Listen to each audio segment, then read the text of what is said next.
Hello and welcome to your first notes on emotions. In these notes, we're going to be talking about the theories of emotions. So I want you to think about emotions in a couple ways.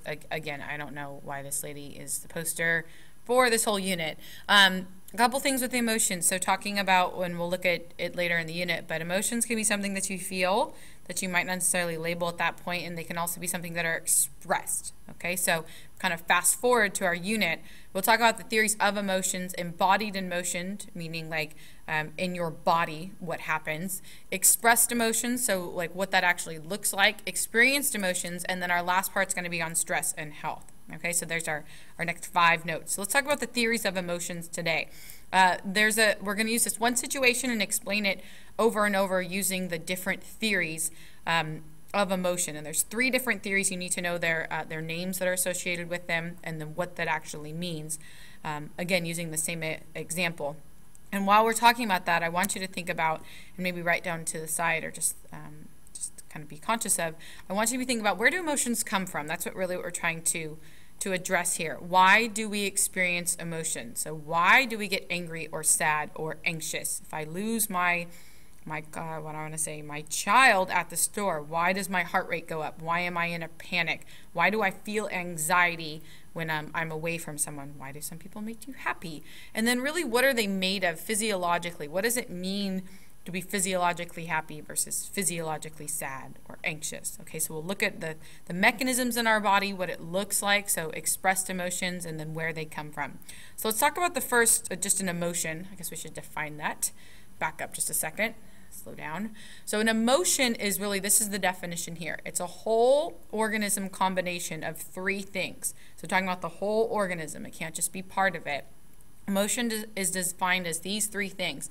A physiological arousal. So physiological, I want you to think biological, right? So your brain and your body together. Some type of physiological arousal.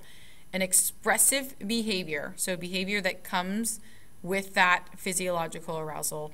And a conscious experience. This is a little different. So a conscious experience. Conscious meaning that you are awake, right? So you're in a state of awakeness, alertness. Can you feel emotions when you are not, aware of it? Can someone say, like, you were just sad when you weren't consciously aware of being sad? Okay, so it's those 3 things put together. Physiological, so your body, your expression, and then your awareness of it. I'll go back just a second. Okay, the common sense theory explanation of emotion is that emotions match behaviors. So that crying would be an expression of a sad behavior of emotion. That if you're trembling, that you are afraid.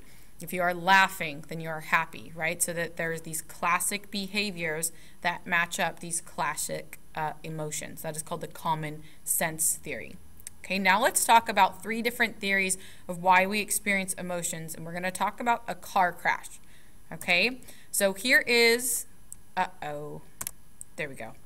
I'll skip that one. So here's the first theory, the James Lange theory of emotion. So James Lange, 2 psychologists. So what they said, you have the sight of an oncoming car coming at you, right? So you're driving, there's a car driving directly towards you. And what happens is that your heart starts to pound first. That arousal comes first. You then experience the fear of emotion. Okay, so sight of oncoming car, stimulation, pounding heart, heart starts to go, and then you say, I'm afraid, right? Or your body says it. So that's that you have this stimuli, arousal, emotion, SAE. So James Lange says that we experience emotion is because of our awareness of our physiological responses to arousing stimuli. So my heart started to pound, and then I attach emotion on as the fear. Okay, so look at this 6 now. So our emotional awareness of a physiological first, and then emotional. So if you want to kind of number the order that they go in, right? So emotion awareness is because of my physiological response. This is 1, and then my emotions. So physiological before emotions. Now, that is different than the Carl's, let me exit out of this. Go, erase. exit. There we go. Will not listen to me. The Cannon-Bard theory, not Carl, sorry. The Cannon-Bard theory, same thing. I have the perception of stimuli. The car is coming directly at me. But this time, Carl's Bard said that it doesn't happen at different times, that they happen simultaneously. So that fear and your heart pounding at the same time happen at the exact same time. So the emotion and the arousal, exact same time, right? So before it was like a 1, 2, 3. This is a stimulus, 2, happens at the same time. So Cannon-Bard theory says that emotion arousing stimulus simultaneously, meaning at the same time, triggers my physiological and the subjective experience of emotion. Now, they called emotion a subjective experience, meaning that so subjective meaning that if something's subjective, there's not a definite answer to it, right? I can't say that this was definitely fear. So it's subjective or open to interpretation, all right? So Cannon-Bard, same time. All right, there's one more theory, and this is the two-factor theory. This is Schachter-Singer. We've talked about them once before. Again, I've got the car coming directly at me. Oh my gosh, stop talking about this car. And this time, I have put on a cognitive label. Oh, this is labels equaling your emotions. Cognitive label, oh my gosh, I am afraid, followed by the two things at the same time. So Schachter-Singer says that we need to have that cognitive label, and then when we have a label, we experience fear and the heart pounding at the same time because of the cognitive label, I'm afraid.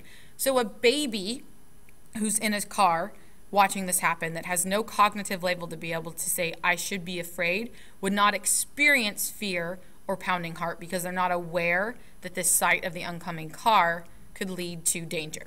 Okay, so to experience an emotion for the two-factor theory, a person has to be physically aroused and must cognitively label the arousal. Remember, cognitive is thinking, so must put a label on the arousal. Okay, here's a different chart, some way to organize that. So I have the oncoming car. It can happen in 3 ways. So my James Lang is a 1-2, arousal emotion. Cannon-Bard is the same time. Schachter-Singer, SS, says that I have to put a label on it, and then I experience the fear of emotion.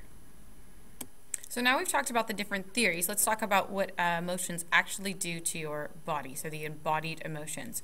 First of all, you don't need to write any of this down, but I think it's important to know, it talks about in your book, that emotions, even though you might not be feeling like there's a physiological response, involve the body. So all emotions involve the body. So falling in love, waiting for an exciting vacation, getting on a plane, grieving a death, all these things, there's something physiological or biological going on with your body and in your brain, even though at the time you might not feel like there is. Sometimes it's just we talk about like, I cannot express it, but I'm feeling, right? So feelings do equal changes in your body.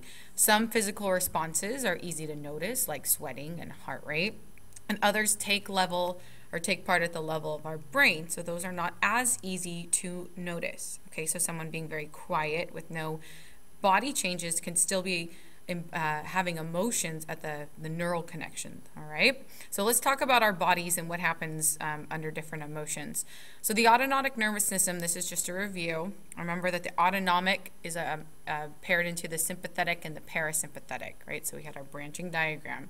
We have our body, central nervous system, peripheral nervous system, the peripheral nervous system, autonomic, sympathetic, parasympathetic. Remember that we talked about being in an auto accident, and you want to sympathize with your friend who's hurt, right? So your heart goes up, you're more alert, you've got your adrenaline rushing, so sympathetic is going to increase, arousing, and then the paramedics get there so you calm down because they're taking care of things. So parasympathetic is the calming. And it's ideal for those two things to be in balance, right? We want to be alert and aware of our surroundings, but we don't want to be too aroused or we have these heightened senses of, heightened sense of awareness. So let's look at this chart really quick. So you're looking at a tiger versus the cat. So my sympathetic nervous system, look at what it does with the eyes. Salivation is drooling, skin, respiration is sweating, digestion, and then your adrenal gland, so how much adrenaline is released. So all the things in the sympathetic that's going to arouse, my eyes are going to get bigger. I'm going to sweat more. I'm going to be drooling less. My heart rate's going to go up. my digestion stops. All the blood's going away from your digestive tract because it's going to other places, and I get a lot of that adrenaline being released. The opposite, my pupils get smaller, you drool more, salivation, your skin dries, okay? You're decreasing your heart rate, and your respiration. You are able to digest, and you're excreting hormones of stress hormones is going down. Sorry, I'm trying to read and talk at the same time. Decreases the stress hormones that are going on. Okay, so let's talk about, so how do we know emotions because of what's going on in the body? So there's been different moves. So think about like you are a scientist watching 4 different rooms. So you have people in 4 rooms. Someone's watching a horror movie. Someone's watching like a suspenseful movie. Someone's watching a funny movie. And someone's watching a boring movie, right? So you're observing all these people. Would you be able to tell what movie the people were watching just based on their physiological or body responses? You might be able to, especially with a boring movie, right? Because there might not be any heart rate or not any heart rate. There'd be like little increase in heart rate and breathing and perspiration, all those things. So feelings different. These things feel different. They look different. But physiological, it's somewhat difficult to tell, especially to the untrained eye. What is the difference between being afraid and being anxiety, right? Or having like suspense, or laughing, like being laughing versus being sad. So at a physiological level, it can be somewhat difficult to tell. We'll talk about a few things, though, that scientists have picked out as far as on the brain level. So first of all, we see big differences in the amygdala. Amygdala, we learned at the beginning of the year. Are you seeing how this is starting to kind of wind back to our brain and all these things? Remember, our amygdala was the, I'm so angry, I'm so scared. So anger, and fear are both activated by the amygdala. So we can tell if there's an active amygdala. People are either angry or they might be afraid. Versus the frontal lobes, so up here, and someplace in a bundle called the nucleus accumbens, this is going to be things with either sadness or happy. Okay, so other emotions besides anger and fear. And the nucleus accumbens is like a pleasure center. It's a cluster of cells in the frontal lobe that's associated with like happiness or dopamine. Okay, and then polygraphs, I didn't put a definition here because I thought you guys might know what a polygraph. This is detecting lying. So to a trained physician or technician of a polygraph, they're able to sense changes in perspiration, heart rate, and brain waves when people lie. Okay, so polygraphs are kind of this, if lying is an emotion, which I don't think it would be, but there's physiological changes that happens when you lie. Okay, the spillover effect. The spillover effect having to do with emotions running high. So I remember I was talking about this with today in class, but the spillover effect is like if you came home from a run and you're like happy and energetic and like you're on this natural high, and then you get home to find a letter that you made it into your college of your choice. Like the spillover effect is when that original emotion kind of spills over into the next thing and it escalates. You might be thinking the opposite of this. So if you are already in a bad mood and you get home and like the dog spills the milk and you have to clean it up, and like your emotions from school, being sad, maybe I'm not doing well on a test, kind of spill over into the next thing. I'm like kind of notorious for like little things setting me off. Like it wasn't this thing or this thing or this thing, but it's that like fourth little thing that kind of like all this spills over into that, and it's like, why are you so mad that I didn't get out my pencil? Well, it's not that you didn't get out your pencil, it's all these things you did before it. It's just that fourth thing tends to happen to trigger you into that last emotion. The Schachter-Singer experiment, they actually wanted to see what this was with other people. So they put people of the same emotions or adrenaline highs into the same area with other people in their same state and watch them kind of like spill over onto each other. So if you're already happy and then you go to a room of other happy people, that seems to like kind of multiply, versus if you're really happy and you go into a room with someone who's really sad, that spillover effect doesn't have the same, right? You might calm down. Or if you're already sad and you get around people that are a bunch of people that are sad, you can have that spillover effect onto each other.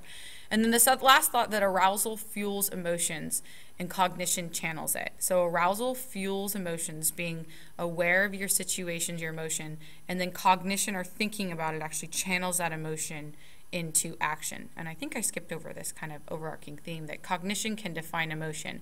Being aware of what's going on, right, in your surroundings or in your life or in your body can actually define what is your emotion. So last slide here, cognition, so this is the opposite idea, is that cognition does not always precede emotion, that you don't have to have those thoughts to define it. And this is talking about the influence of the amygdala. So here is the amygdala, here in the middle, right below your thalamus, right here and right here. So the fear stimulus goes directly to the thalamus, to the amygdala, and you get a fear response. This is the speedy low road, meaning that it doesn't take as long. Versus this one, a little bit more complicated. I have my fear going into my thalamus that goes up to my sensory cortex, to my prefrontal, where decisions are made.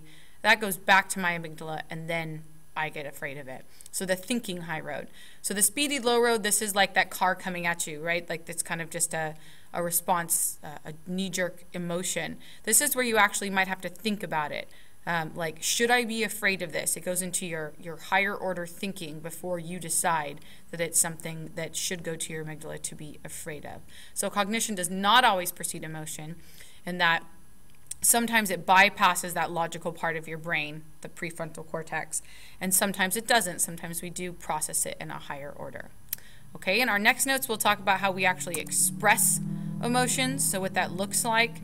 I know these notes were a little fast. Make sure you go back, pause it, write down what you need to, and then play back the things that you might not have heard me say, Anthony. And you won't even hear that, Anthony, because you don't even listen to me talk. And then we'll definitely answer any questions you have in class. Have a good night.